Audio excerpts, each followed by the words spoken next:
យើងទៅមើលអំពីការសហការរបស់កម្ពុជានៅក្នុងកិច្ចការងារប្រយុទ្ធប្រឆាំងជាមួយនឹងជំងឺអេដដែលកម្ពុជាបានធ្វើជាយូរឆ្នាំមកហើយទទួលបានការកោតសរសើរពីដៃគូអន្តរជាតិយ៉ាងខ្លាំងជាស្ដែងទស្សនិកជននៅថ្ងៃទី18ខែមីនានេះនៅអាជ្ញាធរជាតិប្រយុទ្ធនឹងជំងឺអេដគឺមានជំនួបពិភាក្សាការងាររវាងឯកឧត្តមទេសរដ្ឋមន្ត្រីអៀងម៉ូលីប្រធានអាជ្ញាធរជាតិប្រយុទ្ធនឹងជំងឺអេដនិងលោកជំទាវ Vladanka Andreeva អ្នកសម្របសម្រួលអង្គការសហប្រជាជាតិប្រចាំកម្ពុជាអមដោយលោកស្រី Patricia Okpin នាយកអង្គការ UNAIDS ប្រចាំកម្ពុជាឡាវនិងម៉ាឡេស៊ី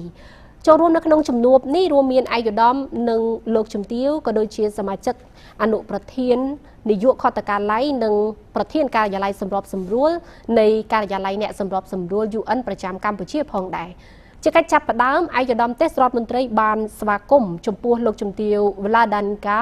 Andreeva ដែលបានត្រឡប់មកកម្ពុជាជាថ្មីម្ដងទៀតក្នុងតួនាទីថ្មីនៅអង្គការសហប្រជាជាតិឯកឧត្តមទេសរដ្ឋមន្ត្រីបញ្ជាក់ថាកម្ពុជាបដិញ្ញាធ្វើការជាមួយអង្គការសហប្រជាជាតិព្រោះកម្ពុជាមានការជឿជាក់លើប្រព័ន្ធរបស់ UN ពឹងផ្អែកលើធម្មនុញ្ញអង្គការសហប្រជាជាតិនិងជឿទុកចិត្តលើច្បាប់អន្តរជាតិហើយទន្ទឹមនឹងនោះឯកឧត្តមទេសរដ្ឋមន្ត្រីក៏បានសង្កត់ធ្ងន់លើភាពជាដៃគូជាមួយអង្គការ UNAIDS ដែលក្នុងនោះកម្ពុជាត្រូវការនៅភាពជាដៃគូដើម្បីសម្រេចគោលដៅអភិវឌ្ឍបន្ថែមលើនេះឯកឧត្តមទេសរដ្ឋមន្ត្រីបានសង្កត់ធ្ងន់ថាដោយមានការគាំទ្រយ៉ាងរឹងមាំពីសម្ដេចមហាបវរធិបតីនាយករដ្ឋមន្ត្រីកម្ពុជាបានដាក់ចេញនៅគោលនយោបាយជាតិបញ្ចប់អេដនិងចីរភាពកម្មវិធីអេដសម្រាប់ឆ្នាំ2023-2028កាលពីឆ្នាំ2024ព្រមទាំងបានរៀបចំរបាយការណ៍ស្ដីពីគោលនយោបាយនេះក្នុងឆ្នាំ2025កន្លងទៅ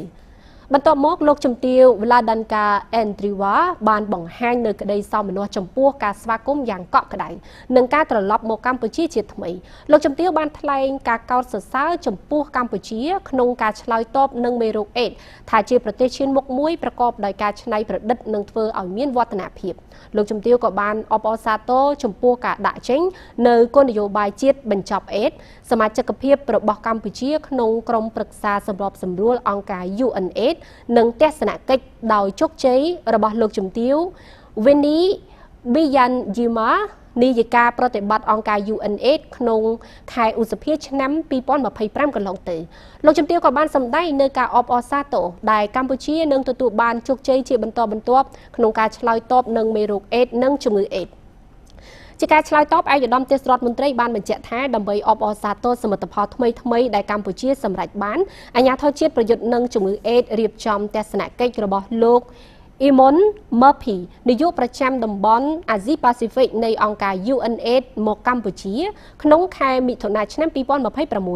ឧត្តមបានរំលឹកថាដោយជឿជាក់លើប្រព័ន្ធកម្ពុជាបានចូលរួមថវិកាប្រមាណ